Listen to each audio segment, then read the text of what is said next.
Hey guys, welcome back to the channel. In today's video, we will be looking at messages that include Rachel and someone who was an admin in her group that she set up for Jay Slater. And this group is what Rachel used to allegedly control the narrative of the Jay Slater case. So the messages that I am going to show you are quite blurry, because I got them from a video where someone was scrolling through their messages with Rachel, and I had to stop and take pictures of each one. So to start off, Rachel messages this person and asks how she does the fun page, which I'm guessing she is on about the GoFundMe, which she set up, then took down and claimed it was fake. That was already confusing enough that she did that in the first place. These messages were sent on the Tuesday, one day after Jay went missing, so they could be some of the very first messages that happened after everyone found out that Jay had gone missing. This person responds and says that she will help Rachel out and be an admin for her Facebook group that she set up. But what was also interesting is that this person says that she will handle the group while Rachel is on her flight to Tenerife. So surely this means that Rachel wasn't in Tenerife before Jay went missing, and that she traveled out there the day after, which was the 18th of June, and I'm guessing Debbie was with her, because Debbie also got to Tenerife on the Tuesday. Now, this person who is called Chloe sends Rachel the beach video that everyone says is connected to Jay, and Chloe asks if the beach is near Jay's hotel where he was staying. Rachel replies and shuts down this video immediately, without even considering taking a look into it. And Rachel says, he's an hour away from where he went missing. So how does Rachel know that Jay is an hour away from where he first went missing? Also, Jay wasn't missing. If we are going with what Lucy and Brad have said in their interviews, then he was stuck and needed his friend's help. But Lucy reported him missing even though she had his live location. I just don't get how Rachel would know that he's an hour away from where he was missing, considering that after the last call with Lucy, Jay didn't provide anyone with an update. Well, if he did, then we clearly weren't told about it. So how did Rachel know he was exactly an hour away? In fact, how did anyone know that Jay was an hour away, unless it was from the pings from Jay's phone? It seems since the very start, Rachel was shutting down theories and any footage that could have been relevant, especially so soon into this case. In the next messages, Chloe suggests that maybe Jay came across this beach, but Rachel says that Jay would have been back by now and that he has no reason not to come back. Now this part seems like Rachel is trying to make it clear that Jay had no reason to be hiding or not want to come back. Chloe didn't even ask if there could be a reason why Jay wouldn't want to come back. So it seems like Rachel added that bit in, just to make a point and suggest that nothing bad happened and that Jay just went walking through the mountains.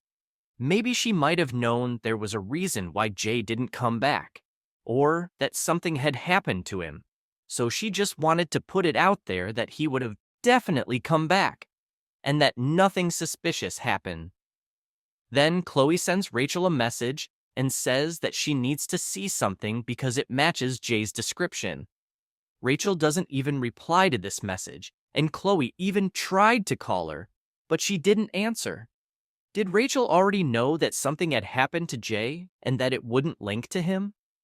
Because if someone was telling you that they have important information, then you would take a look into it, or at least respond and say it's nothing to do with Jay.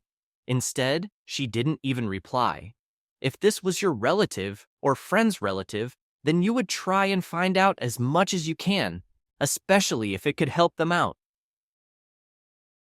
So after messaging Rachel loads of information about Jay and not getting any response, maybe Chloe realized herself that something isn't right and confronted Rachel for staying quiet.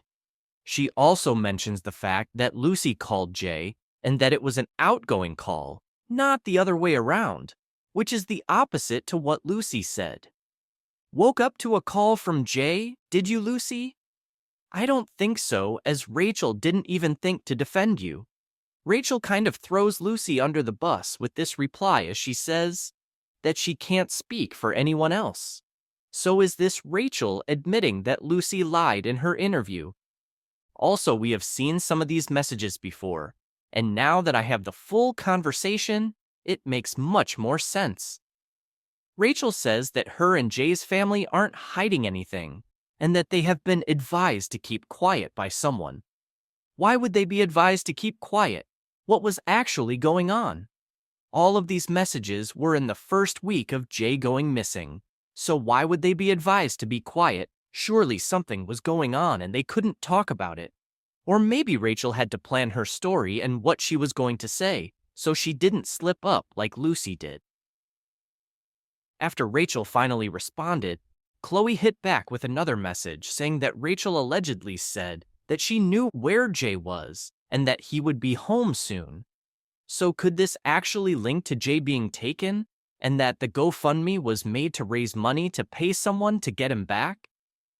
Rachel says that she was just being positive, and that someone had made a fake profile and was pretending to be her. Notice the okay at the end of that message. I'm not saying that she is Joe, but it's the exact same okay in lowercase letters that Joe leaves at the end of every sentence that he says. In the last of these messages, Chloe says that it's a big coincidence that Jay and Lucy's accounts have been hacked, and that she thinks Rachel is scamming everyone.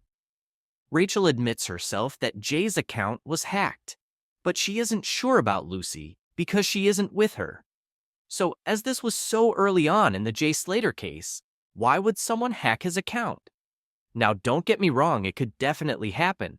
But could someone have had Jay's phone and was deleting stuff from it, or trying to get rid of evidence? It just seems weird that Jay's account was hacked so quickly.